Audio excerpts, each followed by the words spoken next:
Hello बच्चों, आइए इस वीडियो के अंदर करते हैं class 10th exercise 4.1 quadratic equations का क्वेश्चन सेकंड का थर्ड पार्ट। स्टेटमेंट है Rohan's mother is 26 years older than him.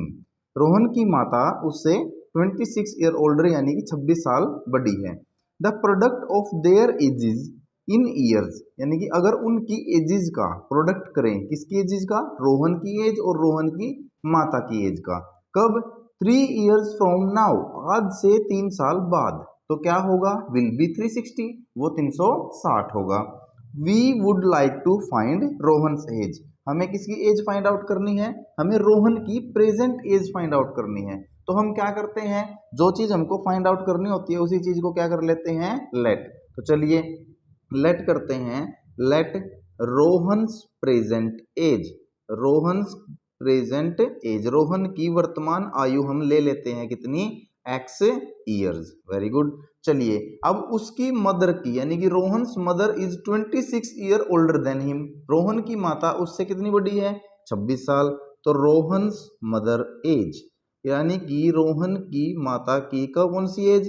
Rohan's mother's present age, तो उसकी भी कौन सी एज निकलेगी? Present age. अगर आज रोहन x ईयर का है तो उसकी माता उससे 26 साल बड़ी आज है, तो उसकी माता की उम्र हो गई x प्लस में 26 ईयर्स। चलिए अब उसने बोला है कि the product of there edges, उनकी एजेज का क्या करें? प्रोडक्ट। लेकिन कब करें?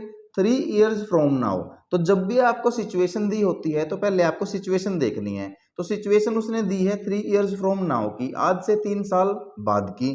तो पहले आपको एज निकालनी है उस स्थिति में, ठीक है। तो age of Rohan 3 years from now, 3 years from now, तो आज से 3 साल बाद रोहन की एज कितनी होगी? देखो आज रोहन की एज कितनी है? x ईयर है, तो 3 साल बाद कितनी होगी? आज अगर x है तो 3 साल बाद इसमें 3 ऐड हो जाएगा, 3 ऐड हो गया तो x प्लस में 3 ईयर्स। तो एज ऑफ रोहन्स मदर, तो रोहन की माता की आयु कब?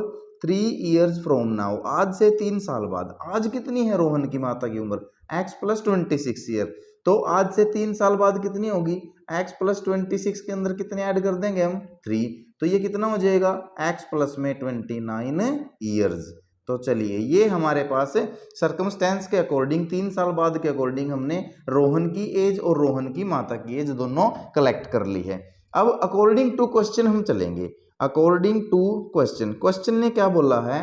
The product of their edges 3 years from now, तो जो 3 साल बाद की उनकी उम्र है ना, the product of ages, product of their ages, उनकी जो एज का प्रोडक्ट है वो कितना दे दिया 3 साल बाद? 360, 360। और है कितनी उनकी उम्र 3 साल बाद? रोहन की तो x प्लस 3 है, इसका मल्टीप्लाई कर दूं उसकी माता की उम्र के साथ, तो वही तो आ गया इनका प्रोडक्ट, और वो किसके इक्वल है? 360। तो ये आ गया हमारा अकॉर्डिंग टू क्वेश्चन। तो x प्लस 3 यानी कि रोहन की एज x प्लस 29, उसकी माता की एज कब? 3 साल बाद वाली एज को अगर हम प्रोडक्ट कर दें तो वो 360 है। तो चलिए अभी आपको क्या सोल्व करना है? इक्वेशन। तो x को पहले मैं x से और x को फिर 29 से, तो x को x से मल्टीप्लाई किया, एक्स स्क्वायर प्लस में 29x प्लस में, अब 3 को x से करूंगा तो 3x प्लस में 3 को 29 से करूंगा तो कितना आएगा? 3 9 जा 27, करी गया 2, 3 2 जा 6 और 2 8 इज इक्वल टू 360। चलिए इक्वेशन को फर्दर सोल्व करते हैं हम। इक्वेशन को फर्दर सोल्व करेंगे तो क्या होगा? ये हो गया एक्स स्क्वायर प्लस में 29x प्लस में 3x कितना हो जाएगा? 32x प्लस में है 87 और 360 इधर से आ जाएगा तो माइनस का 360 इज इक्वल टू 0। ये हो गया हमारे पास इज इक्वल टू 0। चलिए अब हम इन दोनों कांस्टेंट टर्म को सोल्व करेंगे। तो ये आ गया हमारे पास एक्स स्क्वायर प्लस में 32x, तो 360 माइनस का है और 87 प्लस का है, तो सब्ट्रैक्शन होगी। 10 में से 7 गया कितना? 3। यहाँ पे रह गया 5, तो 5 में से 8 जा नहीं सकता, तो 15 में से 8 जाएगा कितना रहेगा? 7। उसके बाद यहाँ पर कितना रह गया? 2, तो 273 किसका? माइनस का, इज इक्वल टू 0।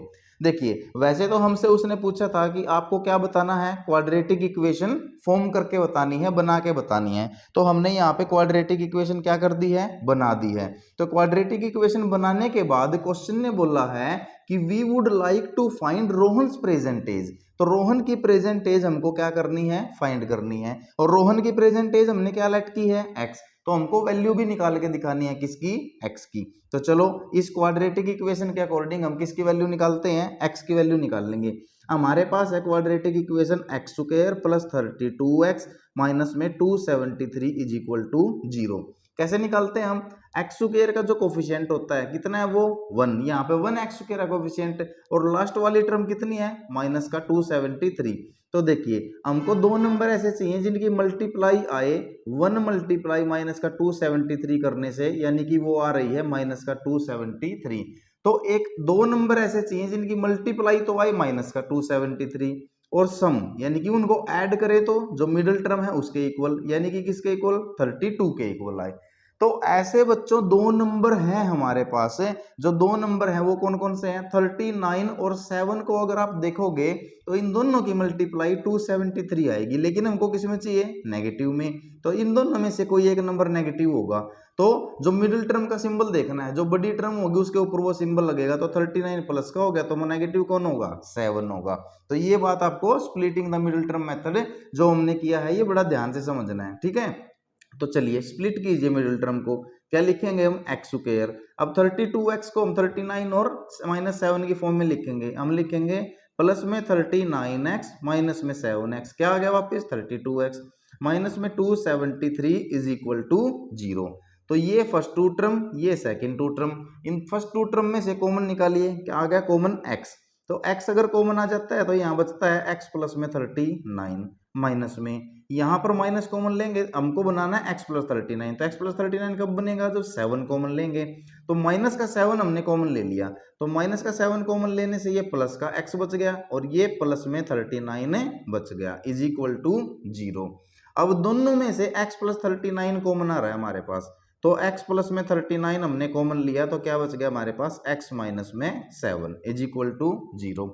दो फैक्टर आ गए हमारे पास इस क्वाड्रेटिक इक्वेशन के। तो पहले इस फैक्टर को 0 के इक्वल पुट करेंगे, तो x प्लस 39 को पहले पुट करो 0 के इक्वल, तो x की वैल्यू आ गई माइनस का 39। क्या x की वैल्यू यानी कि रोहन की एज माइनस की 39 हो सकती है प्रेजेंट में, नहीं। तो इस वैल्यू को हम क्या करेंगे, नेग्लेक्ट करेंगे। अब हम क्या करेंगे, x की value x minus 7 is equal to put करेंगे 0 के, तो x की वैल्यू कितनी आ गई, 7। यानी कि जो 7 है x की वैल्यू, यही किसकी एज है, रोहन की प्रेजेंट एज, यही हमको क्या करनी थी, निकालनी थी, x इज इक्वल टू 7। तो रोहन की जो वर्तमान आयु है आज की डेट में वो कितनी है, रोहन की आयु कितनी है, 7 ईयर्स। ये क्वेश्चन बिल्कुल आसान था, अकॉर्डिंग टू स्टेटमेंट हमने स्टेप वाइज किया, आशा करते हैं आपको जरूर समझ में आया होगा। चलिए अब इसी कड़ी में हम चलते हैं नेक्स्ट क्वेश्चन की तरफ। हमारे पास जो हमारा नेक्स्ट क्वेश्चन है, next and the last question इसका, इस एक्सरसाइज का, वो कौन सा है, फोर्थ पार्ट इसका, question number 2 part number 4। Statement आपके सामने है, चलिए रीड करते हैं। A train travels a distance of 480 kilometre at a uniform speed। एक डिस्टेंस है, चलिए हमारे पास यहाँ पर एक पॉइंट से दूसरे पॉइंट की डिस्टेंस हम बता देते हैं कि कोई डिस्टेंस 480 किलोमीटर की हमारे पास एक डिस्टेंस है, और उसने उसको डिस्टेंस को किसने ट्रेवल करना है, एक ट्रेन ने ट्रेवल करना है। तो एक ट्रेन एक 480 किलोमीटर की डिस्टेंस ट्रेवल कर रही है, किस स्पीड से, यूनिफॉर्म। यूनिफॉर्म का मतलब ना तो उसकी स्पीड ज्यादा हो रही है ना उसकी स्पीड कम हो रखी है। चलिए if the speed had been 8 kilometre per hour less. अब एक ऐसी स्थिति आती है कि उस ट्रेन की स्पीड को हमने 8 किलोमीटर पर आवर क्या कर दिया, लेस कर दिया सेकेंड सिचुएशन में। देन इट वुड टेक, अगर देखो स्पीड लेस होगी तो क्या होगा, टाइम ज्यादा लगेगा उसी डिस्टेंस को ट्रेवल करने में। पहले हम अगर जिस डिस्टेंस से स्पीड से चल रहे थे, स्पीड को हमने लेस कर दिया तो क्या होगा, हमारा टाइम ज्यादा लग जाएगा। Then it would have taken 3 hours more to cover the same distance. तो उतनी ही डिस्टेंस को कवर करने में उसको 3 घंटे ज्यादा लगते हैं। We need to find the speed of a train. देखिए जो चीज हमसे पूछी होती है वही चीज हमको क्या करनी है, लेट करनी है, हम उसी से निकालते हैं क्वेश्चन को। तो चलो, तो सबसे पहले हमको क्या लेट करना है, लेट स्पीड ऑफ ट्रेन, हम ट्रेन की स्पीड को लेट कर लेते हैं। तो हम स्पीड किस में होती है, किलोमीटर पर आवर में, तो हमने x kilometre per hour let कर ली ट्रेन की स्पीड। ठीक है, अब हमारे पास जो डिस्टेंस है, डिस्टेंस कितना दे रखा है बच्चों, डिस्टेंस ट्रेवल्ड, जो डिस्टेंस ट्रेवल्ड दे रखा है वो कितना है 480 किलोमीटर, ये तो सेम रहेगा 480 किलोमीटर। अब यहां पर जो बात कर रखी है, कंपैरिजन कर रखा है, पहली सिचुएशन में तो गई है वो यूनिफॉर्म स्पीड में ट्रेन 480 किलोमीटर को ट्रेवल करने में, और दूसरी सिचुएशन में उसकी स्पीड क्या हो गई है, कम, और स्पीड कम होने से उसका टाइम बढ़ गया बच्चों 3 आवर्स मोर, 3 घंटे ज्यादा। तो कंपैरिजन हुआ है टाइम की फॉर्म में। हमको पता है जो स्पीड का फॉर्मूला होता है वो होता है बच्चे किसमें, distance upon time, distance upon में टाइम, लेकिन हमारा कंपैरिजन क्वेश्चन में हो रखा है किस फॉर्म में, टाइम की फॉर्म में। तो हम जो भी वैल्यू निकाल लेंगे और निकाल लेंगे टाइम के फॉर्मूले के अकॉर्डिंग। तो टाइम को मैं अगर इधर ले आऊंगा तो स्पीड नीचे आएगी। तो टाइम का फॉर्मूला क्या होता है, डिस्टेंस अपॉन में speed, distance upon speed.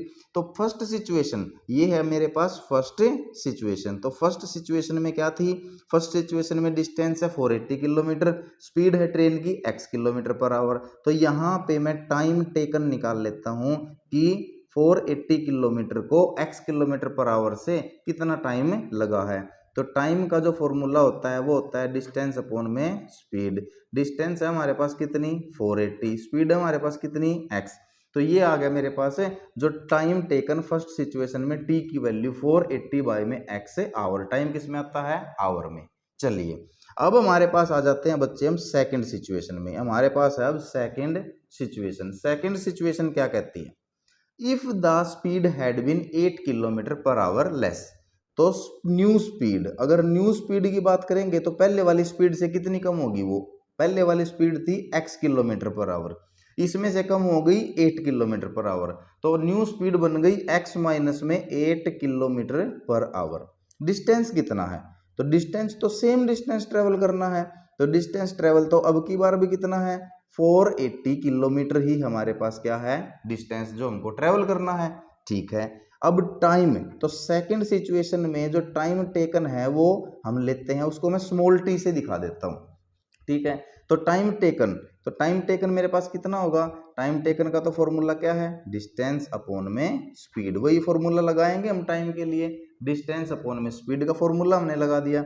Distance कितनी है बच्चे अब की बार 480, सेम डिस्टेंस है अपॉन में, लेकिन स्पीड चेंज हो गई है। स्पीड कितनी है x माइनस में 8, स्पीड होगी x माइनस में 8। तो टाइम आ गया मेरे पास t, स्मॉल t, और किस में आएगा, आवर में। तो हमारे पास दो टाइम आ गए, जब हमारी speed x kilometre per our थी तो टाइम आया 480 बाई एक्स आवर, जब हमारी स्पीड x माइनस 8 होगी तो टाइम आया कितना 480 बाई एक्स माइनस में 8 आवर। अब देखिए, अब हमारे पास एक सिचुएशन बनती है, हमारा जो रिलेशन है उसको यूज करने का टाइम आ गया, क्या है 3 आवर्स मोर, 3 घंटे ज्यादा लगेंगे। किस स्थिति में लगेंगे, किस सिचुएशन में लगेंगे, जब स्पीड क्या हो गई कम, तो घंटे 3 लग गए ज्यादा।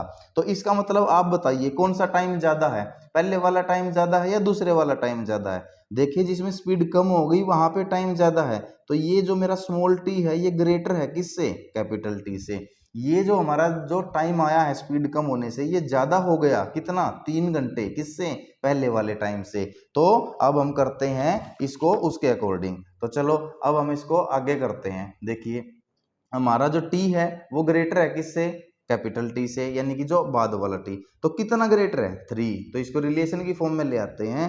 तो 480 अपॉन में x माइनस 8, सेकेंड सिचुएशन के टाइम में से अगर मैं फर्स्ट सिचुएशन का टाइम सब्ट्रैक्ट कर दूं तो कितना आना चाहिए 3।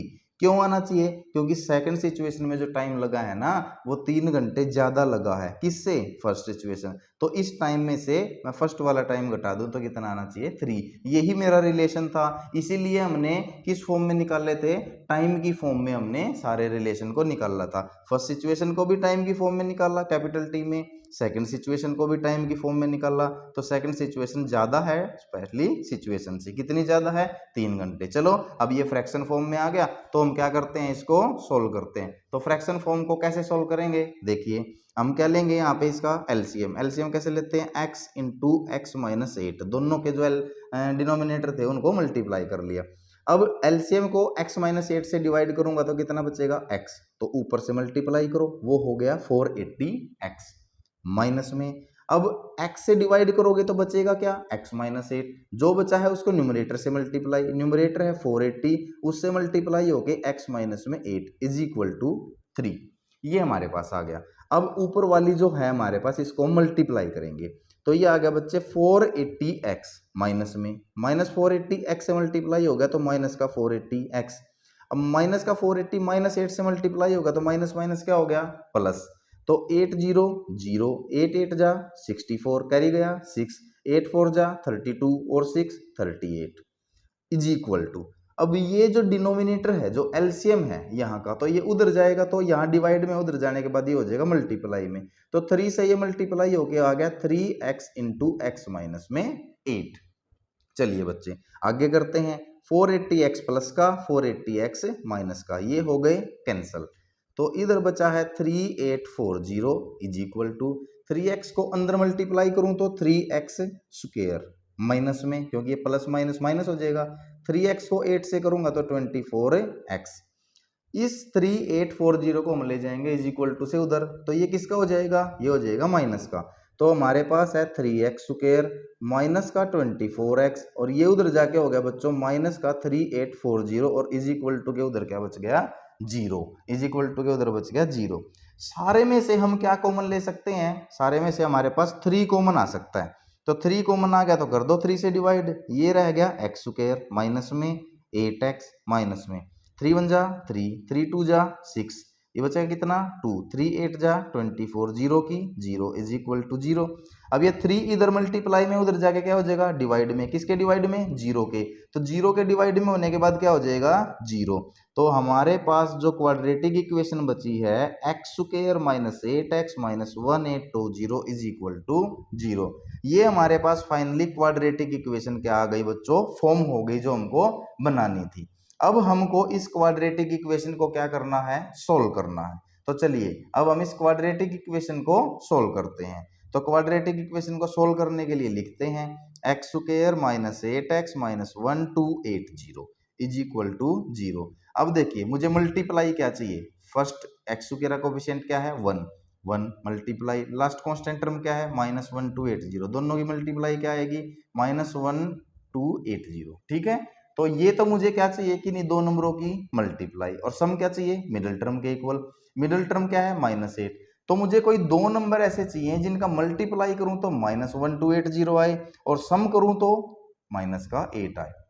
तो बच्चे ये नंबर है 40 एंड 32, 40 एंड 32, जो कैपिटल नंबर होगा उसको सिंबल मिलेगा मिडिल टर्म का, तो यहाँ पर 40 होगा हमारा माइनस का और 32 होगा हमारा प्लस का। चलिए पुट करते हैं मिडिल टर्म की जगह, तो x स्क्वायर माइनस का 40x प्लस में 32x माइनस में 1280 इज इक्वल टू 0, ये हमारी बन गई क्वाड्रेटिक इक्वेशन। पहली दो टर्म है अगली दो टर्म है, दोनों में से कॉमन लीजिए, क्या कॉमन आ रहा है x कॉमन आ रहा है, तो यहाँ क्या बचा x माइनस में 40, तो यहाँ भी वही हमको बचाना है, तो x माइनस 40 बचाने के लिए क्या कॉमन लूंगा इसमें से प्लस का 32, तो x माइनस में 40 यहाँ पर कॉमन बच गया इज इक्वल टू 0। अब इस टर्म और इस टर्म दोनों टर्मों में से कॉमन आ रहा है हमारे पास x माइनस 40, तो फर्स्ट टर्म में बचा बच्चे x और सेकंड टर्म में बचा बच्चे 32 इज इक्वल टू 0।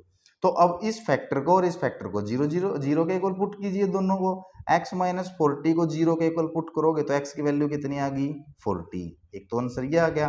अगर x प्लस में 32 सेकंड फैक्टर को 0 के इक्वल पुट करोगे तो x की वैल्यू कितनी आएगी माइनस का 32, एक हमारे पास है ये आ गया। अब आप देखिए आपने x मानना क्या था, आपने x मानना था स्पीड ऑफ ए ट्रेन, क्या मानना था x किलोमीटर पर आवर, तो क्या ट्रेन की स्पीड -32 हो सकती है, नहीं हो सकती, तो हम इसको क्या करेंगे नेगलेक्ट करेंगे, -32 नहीं हो सकती, इसको हम नेगलेक्ट करेंगे, और स्पीड ऑफ ट्रेन हमारे पास कितनी आ गई 40, तो स्पीड ऑफ ट्रेन, ट्रेन की स्पीड ही हमको फाइंड आउट करनी थी, वो हमने x ली थी तो उसकी वैल्यू आ गई 40 किलोमीटर पर आवर, ये हमारा क्या है आंसर।